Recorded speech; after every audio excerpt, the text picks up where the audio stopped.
Hi, my name's Kristen and I'm an IELTS teacher at Viva College in Brisbane.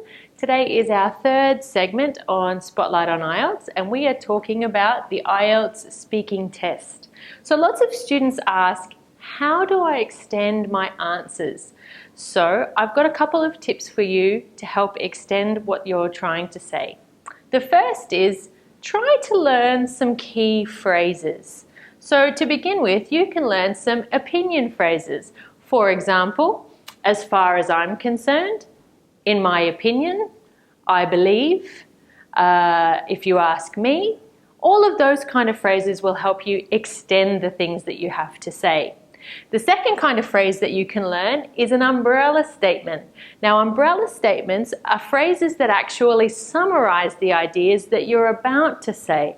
For example, there are a number of reasons why I really love living in Brisbane. First of all, blah, blah, blah, blah. Second of all, blah, blah, blah, blah. And finally, blah, blah, blah, blah. So by using that umbrella statement, not only have you extended your answer, but you've also created a nice structure. So it's easy for the examiner to listen and follow what you're saying.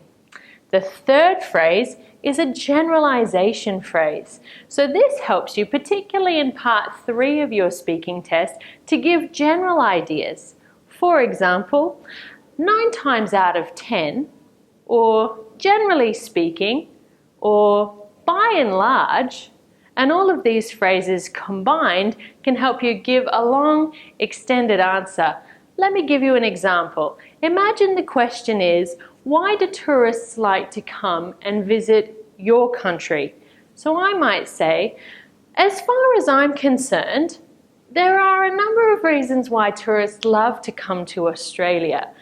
To begin with, generally speaking, people find that Australia is quite exquisite. We have animals that they've never seen before, so they're excited about coming and seeing them.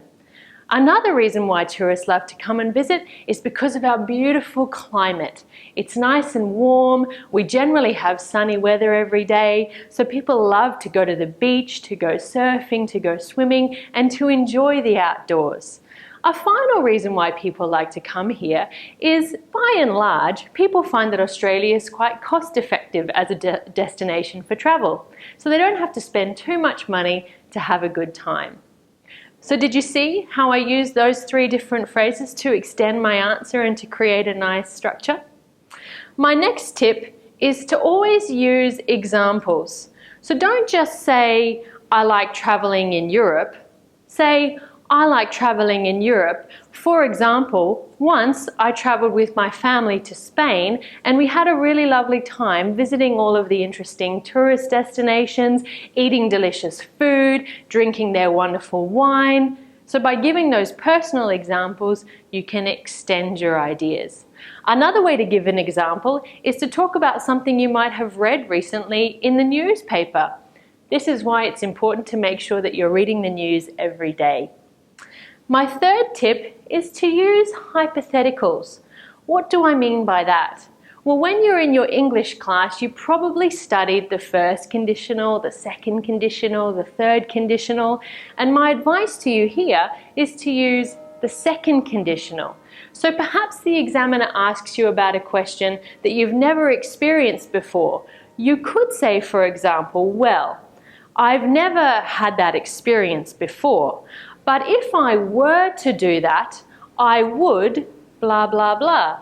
And that will help you offer a suggestion or offer an idea rather than just saying to the examiner, I don't know. So let's summarize what we've talked about today.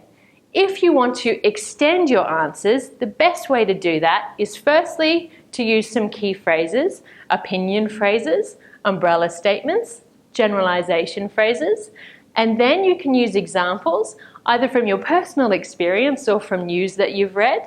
And finally, you could practice using some hypotheticals, but make sure you've studied your second conditional forms first so that you don't make grammar mistakes. That's all for today. Thank you so much for listening. If you have any comments or any questions or any suggestions for things that you'd like us to talk about, please make sure that you leave some comments in the comments section below the video. My name's Kristen. I'm an IELTS teacher here at Viva College in Brisbane City, and we look forward to seeing you again next time. Have a nice day.